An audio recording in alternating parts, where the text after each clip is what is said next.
Kalau lu ngira gue baru bangun tidur, yes gue baru bangun tidur, tapi nggak baru juga sih, gue udah sejaman lah dari gue bangun tidur. Tapi gue bikin video ini emang mendadak karena ada sesuatu yang menurut gue seru banget yang bisa dibahas, yaitu tentang GitHub Copilot. Gila, GitHub Copilot adalah sungguh tidak mind blowing karena ini sebenarnya kayak metode copy paste yang dulu sebagai programmer, sebagai developer kita lakukan ketika kita nulis kode. Kita kan suka copy paste kode yang ada di Stack Overflow, di repository orang dan lain sebagainya. Nah, GitHub Copilot ini fiturnya sama kayak gitu menurut gua, oke? Dan gua akan cerita dari sisi optimis aja, nanti sisi yang pesimis atau sisi yang lebih debatable gitu gue jelasin di video berikutnya gitu. Tapi sini gue akan bilang bahwa GitHub Copilot ada is amazing feature dan gue yakin ini bakal memboost productivity of developer. Developer productivity bakal naik dan dengan Copilot ini mungkin kelihatannya akan seperti menggantikan menggantikan si developer itu sendiri ketika nulis kode. Tapi untuk saat ini itu enggak, it's not it doesn't replace the developer. Nah, jadi secara singkat ya, sebanyak yang gue tahu, yang gue baca, GitHub Copilot itu adalah seperti GitHub Copilot adalah fitur yang bisa memberikan konteks atau bahkan rekomendasi function atau bahkan rekomendasi sebuah kode ketika lu sedang menulis kode. Jadi kayak pair programming. Pair programming kan kita sama orang itu programming bareng, kita ngoding bareng. Nanti seorang itu bisa ngasih masukan langsung ketika kode kita mungkin jelek, salah atau tidak sesuai standar dan lain sebagainya. Nah, GitHub Copilot kerjanya juga kayak gitu. Dia membantu developer untuk istilahnya untuk membuat sebuah kode yang clean, yang bagus, yang efisien, dan mungkin juga powerful kayak gitu. Jadi intinya kita Copilot itu asisten kita lah dalam menulis kode. Nah, gua beberapa nemu video, lu juga bisa cari di YouTube.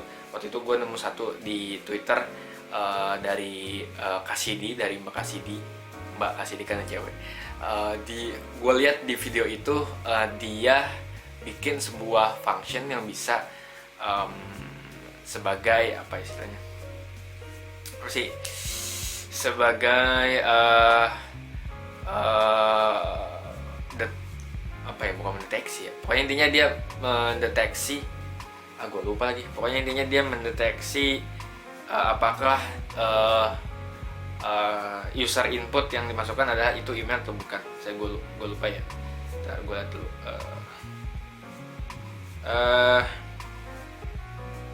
Wait.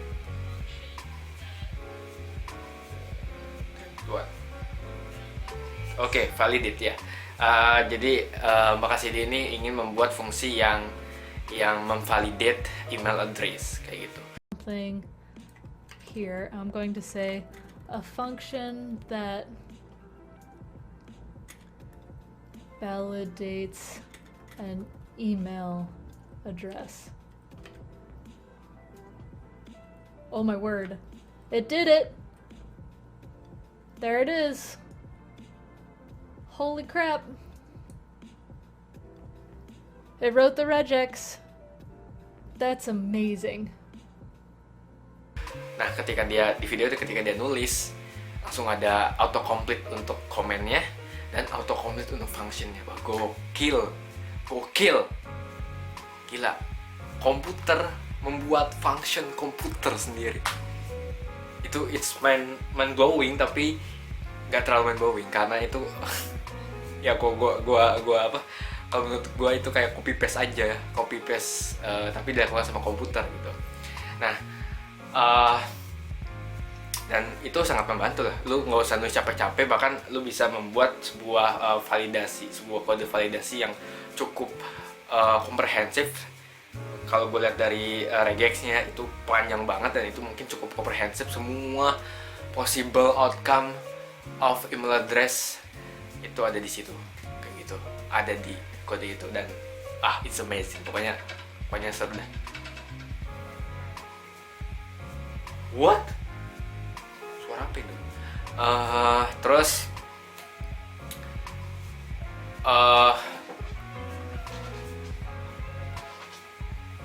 di belakang gue ada apaan sih? Gak tau gue. Dan pokoknya gue super excited untuk nyobain GitHub Copilot, karena itu bisa nge-boost productivity. Jadi secara umum gue bisa bilang bahwa ini nggak mereplace developer, tapi membantu meningkatkan productivity developer, sehingga developer nggak usah terlalu fokus ke teknis. Dia fokus ke general ideas-nya aja, ke general ideas gimana ide-ide dari logika dari kode lu itu gimana lu yang buat gitu. Jadi lu lebih fokus ke general idea, ke pembangunan logika programnya. Nanti tinggal yang teknisnya si Copilot itu yang nyelesain. Mungkin ada drawbacks-nya karena kita jadi nggak punya sense of technical programming, tapi ya itu mungkin salah satu drawbacks-nya yang perlu dipikirin kayak gitu. Karena kalau misalnya lu semuanya autocomplete, lu nggak tahu kenapa harus nulis kode itu, alasan kenapa si kode ini ditulis. Kayaknya gue udah pernah ngomong di video sebelumnya bahwa sense of programming juga harus dibentuk, dan ketika lu nulis programming, lu nggak hanya copy paste, lu nggak hanya nulis itu ngelihat kode orang, tapi lu harus tahu alasannya kenapa kode itu ditulis kayak gitu. Nah, mungkin drawbacksnya itu, tapi ya kita lihat aja ke depannya apakah drawback ini akan diakomodir dengan cara bagaimana. Nah, terus gue punya ide atau punya bayangan ke depan bahwa GitHub ini akan kerjasama sama ya Stack Overflow misalnya kayak gitu. Karena kan kita tahu bahwa Stack Overflow itu wadah di mana kita bisa mencari solusi dari permasalahan kita, biasanya untuk handling error. Ya gitu, handling error. Karena kalau untuk ya fungsi-fungsi sederhana bisa langsung di autocomplete. Tapi kalau handling error, lu bayangin ketika GitHub kerjasama sama Stack Overflow dan dia tahu bahwa error ini diselesaikan dengan kode ini, maka ketika kita bikin kode itu bisa jadi in the background terjadi proses debugging. Jadi debuggingnya terus menerus secara real time atau secara beberapa detik sekali debugging kode lu itu benar apa enggak in the background. Terus kemudian kalau background lu ada kalau kode lu memicu error apapun itu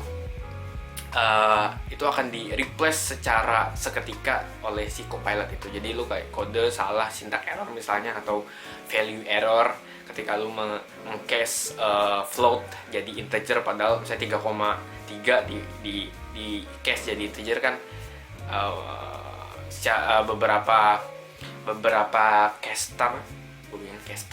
Beberapa caster itu dia nggak bisa gitu, dia value error karena cukup berbahaya untuk meng-case float jadi ke integer karena nilainya bisa berubah drastis.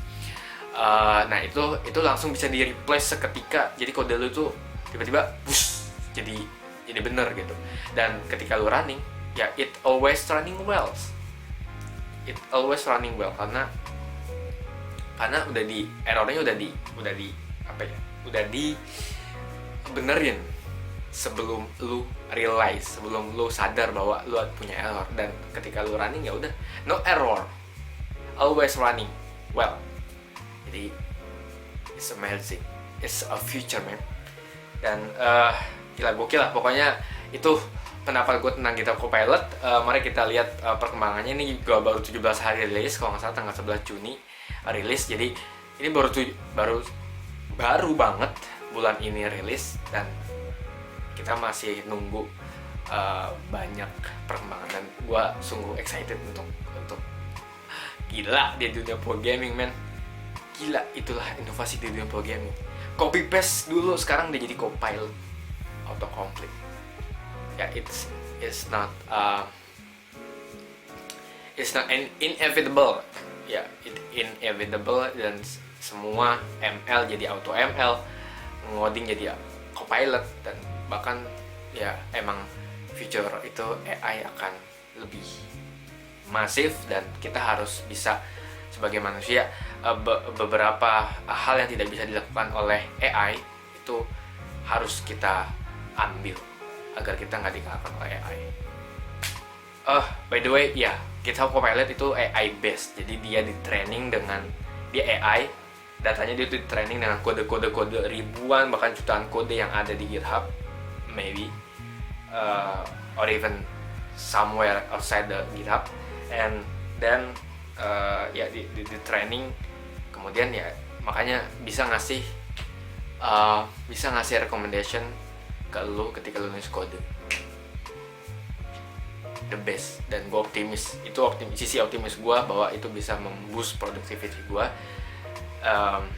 walaupun banyak drawbacks yang ada. Salah satunya adalah mengurangi sense of programming, sense of technical programming, dan ya mari kita lihat ke depannya gimana. Oke, segitu aja video mendadak gue masih pakai sarung, enggak ya udahlah, semoga ini tidak mengganggu lo, ini outfit gue saat ini, dan oke, dan sampai ketemu di video-video selanjutnya. Goodbye.